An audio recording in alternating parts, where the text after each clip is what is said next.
We were continuing with our chapter, that is the second phase of the Indian national movement, and we saw the growth of the assertive nationalists. And in this session, we are going to analyze the causes for the growth of the assertive nationalist leaders. So, what were the causes that led to the assertive nationalist phase in India? First reason was recognition of the true nature of the British rule. The efforts made by the early nationalist leaders through their writings, agitation and petitions to the British government exposed the true character of the British rule in India. So, as you are aware, the early nationalist leaders, they used to submit letters, memorandums, petitions, and through these writings, the true nature of the British exploitative policy towards the Indians was exposed. And the assertive nationalist leaders, they became aware of the true nature of the British rule in India. It was felt that the British rule was responsible for the economic ruin of India and her growing poverty. So it was the economic destruction of India which was happening, and the Britishers were responsible for the growing poverty.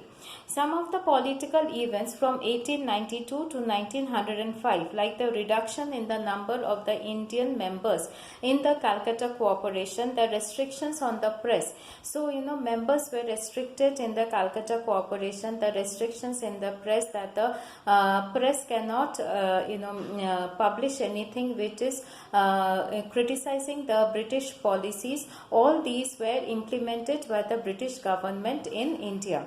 Indians realized that instead of giving them more rights, the British were taking away even their few existing rights. So the basic human rights were denied to them.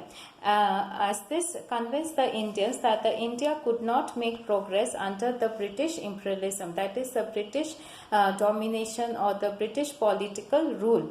And it wanted to replace a government which was run by them. Thus, the assertive nationalist ideology found favor with the masses. So, the masses were attracted towards the ideology, the thinking of the the assertive nationalist leaders, and they joined the movement.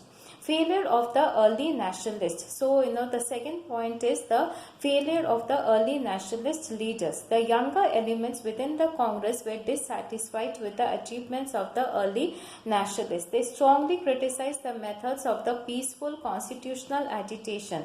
Peaceful constitutional agitation means the legal protests within the legal framework. The moderate leaders were placing their demands. They were not at all happy with the way the early nationalist leaders were placing their demands before the British.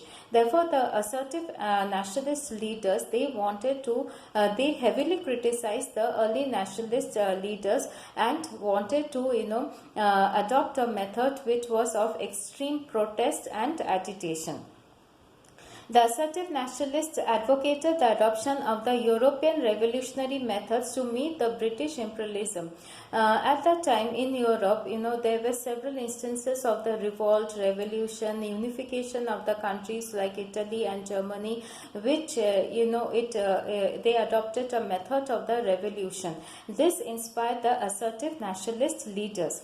The early nationalists were loyal to the crown, and their political objectives was to improve their chances of getting seats in the central provincial legislatures or the judicial services. So the early nationalist leaders, they believed that the British rule in India was a blessing in disguise, and they wanted to get more representation in the legislative assemblies and in the judicial services.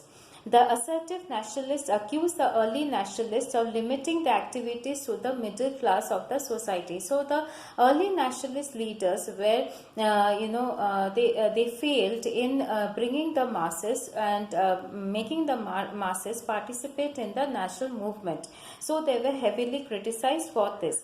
The failure of the early nationalists to get something substantial from the British government led to the demand for more vigorous political actions using choosing a radical approach. Vigorous means what? Means a very strong political approach, and the approach which was adopted by the assertive nationalist leaders was very radical. That is, it was very thorough, it was very far-reaching, and it involved the masses, and the masses were attracted towards the early nationalist leaders and they participated in the national movement. Third point is worsening of the economic conditions. The evil economic consequences of the foreign rule was exposed towards the end of the 19th century, where there were famines. Famines means what? There was scarcity of the food, which ravaged in India from 1896 to 1900 and took a toll of over 90 lakhs lives. Ravaged means what? It thoroughly destroyed India, and lakhs of people died because the Britishers were forcing the Indians to grow only commercial crops like indigo, jute, cotton, and there was no production of the agricultural crops. Therefore, there was a scarcity of the food, which resulted in famine, and almost 90 lakh people died in India. The government did nothing to help the people. On the other hand, it spent a huge amount of money on the silver jubilee celebrations of Queen Victoria's accession to the throne. Accession means what? Succession to the throne. So Queen Victoria was declared as the Queen of England. So the government spent huge amount of money instead of spending this money for the improvement of the people's life in India and providing them with some food. These events revealed to the Indians their plight of the utter helplessness. Plight means what? Misery. And utter means what? Total helplessness. They were in a miserable condition. They attributed all this to the anti-national policies followed by the British government. So the Britishers did nothing for the national improvement, for the improvement of the nation, and it was termed as anti-national. The worsening economic condition of the people and the unjust and repressive policies of the British provided a congenial atmosphere for the growth of the assertive nationalism. Congenial means what? A suitable atmosphere for the growth of the assertive nationalism. Fourth point is growing consciousness among the people. There was awareness among the people of India. The nationalist writers and agitators blamed the British rule for the poverty of the people. Leaders of this new ideology made all the efforts to develop self-respect and confidence among the people. Assertive nationalist leaders like Aurobindo Ghosh, Bal Gangadhar Tilak, Lala Lajpat Rai and Bipin Chandra Pal asked the nationalists to rely on the abilities of the Indians. Britishers had followed the policy of the racial discrimination. They created a division among the Indians. The Indians were not given high posts in the administrative services. All this, it was a blow to the morality, to the self-confidence of the people of India. The assertive nationalist leaders, they wanted to instill self-confidence among the people of India, and they wanted to show them that they were not inferior to the Britishers. Need for the mass action. This is the fifth point. The assertive nationalist leaders taught the people that the remedy to their sad condition lay in their own hands. Remedy means what? The solution. This belief in the self-effort, that you have to help yourself, you have to put in your own effort, created an urge for extending the national movement to the masses. So, this self-effort, self-reliance, self-development, self-confidence, all these things, motivated the masses to participate in the national movement. Sixth point is influence of the international events. Assertive nationalism was inspired by the examples of the international events. For the first time, Japan, an Asian country, defeated Russia. So, Japan being a very small country and belonged to Asia, it defeated a superpower, Russia. Italian forces were defeated by Abyssinians in Ethiopia. In South Africa, the Boers fought for 3 years. Boers is an African state in South Africa, and it fought against the British. In Ireland, people were waging a full-scale home rule agitation. So in Ireland, the people were demanding self-rule. These events broke the myth of the invincibility of the Europeans. Invincibility means like they are unbeatable, they are undefeated. All this myth was broken. The assertive nationalists felt that the united masses could throw out the British yoke. The seventh point is growth of the education and unemployment. The number of the educated Indians increased considerably by the close of the 19th century. Large numbers of them were employed in the administration on the low salaries, while many others faced unemployment.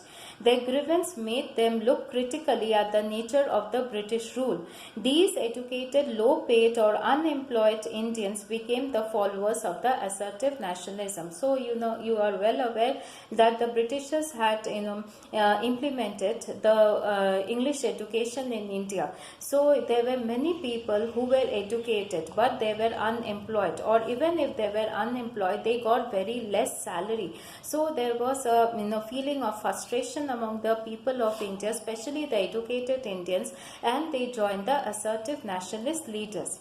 The eighth point is ill treatment of the Indians abroad.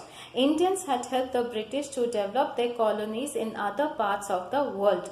But everywhere, especially in South Africa, Indians were subjected to the racial discrimination, means creating a difference between the white-skinned and the dark-skinned people.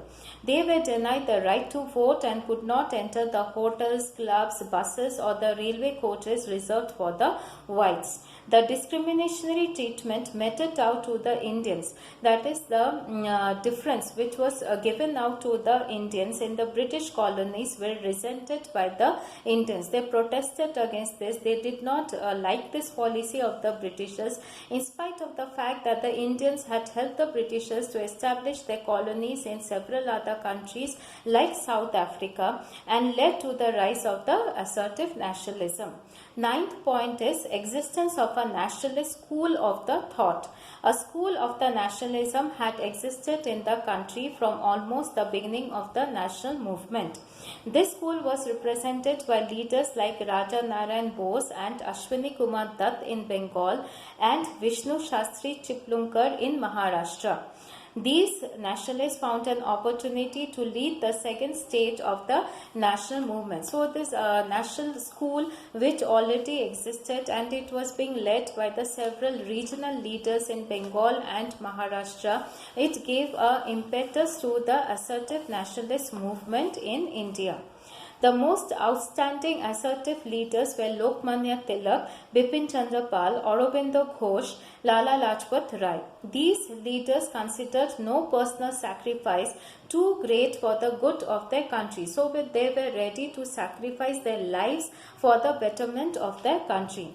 They declared Swaraj or independence as the goal of the national movement and directed all their energy towards achieving the goal. The 10th point is repressive policies of the Lord Curzon. Lord Curzon's 7-year rule in India was full of repressive measures, means the measures which were not at all beneficial for the Indian society. He refused to recognize India as a nation. He was not in favor of giving freedom to India because he believed that the English were destined to rule over India. So he did not believe that India existed as a nation, and he also was not in favor of giving freedom to the Indians. Therefore, he took several repressive measures to crush the Indian nationalism. These measures included the Act of 1898, which made it an offence to provoke people against the British. So you cannot, provoke, or you cannot push the people and, criticize the British policies. The Calcutta Cooperation Act, which reduced the strength of the elected members from India, thereby giving the British a majority.